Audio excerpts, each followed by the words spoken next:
The charred limp wrists of an 18-year-old power pop anorexic. What did they call me the night before the storm? What do they call me in bathroom stalls and parked truck beds across the valley? Did they call me by name or by selected identity? Did they rip street signs off posts just to show me that there's part of me that lives across the interstate, lies deep in riverbed, and I should have apologized then? But I think I want to just glow full tonight. I just want to act like the moon tonight, to try and steal satellite messages off the rafters of some closeted children tonight. I apologize that this is not a real story. But I'll spin it around so it sounds true, part 2. The second part was written by the cracked hands of some boy worker from an Appalachian farm town. Between the first intentional cut and girl-on-girl internet porn is a spot along the highway that has 2 gravestones behind a vacant barnyard. And there he dressed like his mother. Take rags from the Stonewall basement. He dressed like his mother in rags. He dressed like banjo frequency plucking strings of front porch whiskey. Yes, those are real. Yes, those are real wounds from a small town gay bar catfight.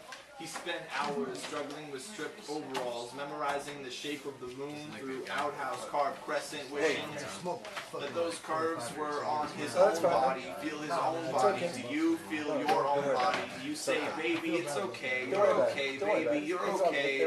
Do you feel your own body? And he dressed like his mother. He writes poetry from the backyard in his wishful fists that all his apologies can be lifted like sky dust-winged angels because someone has to break the cycle. He writes romanticized poetry about transphobia and suicide, so he sticks lead pencils into his mouth to grind his teeth, loosen the strain of carrying closet door on a chain around his neck, and he apologizes for his poetry because no one will read it, and he apologizes because he can't help but dress like his mother.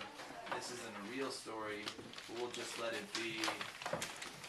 Part 3. The last part was written by someone I don't know.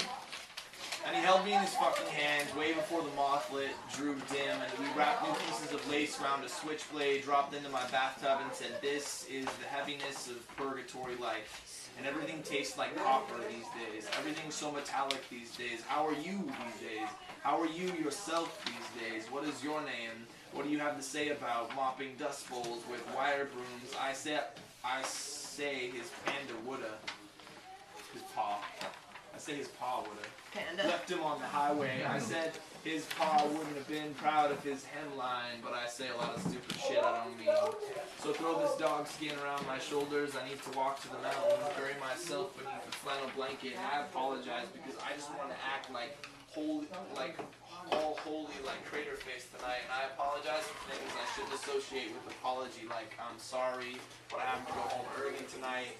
You know I gotta go sleep. I'm sorry, but I gotta check in with me tonight, so I can't hang out with you. Like, I'm sorry, I got so emotional. I was full self in front of you tonight. I'm sorry, more sorry than flatbed trucks with a license plate holder that says, "This is heavy," under a rifle bed, because this is a true story, except this. Woo. Yes. Damn, she's so good. Fuck is that shy yes. shirts? Chest? I think she has the exact same one. No, dude, I'm talking about everyone working like 80 billion hours and fucking nobody has health care. That's like now. That's what I'm saying. It's a 21st century Victorian era. God, this artwork is really cool.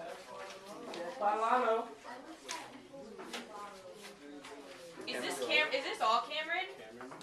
All of this? It looks like it. What about the stone transcendental eyeball?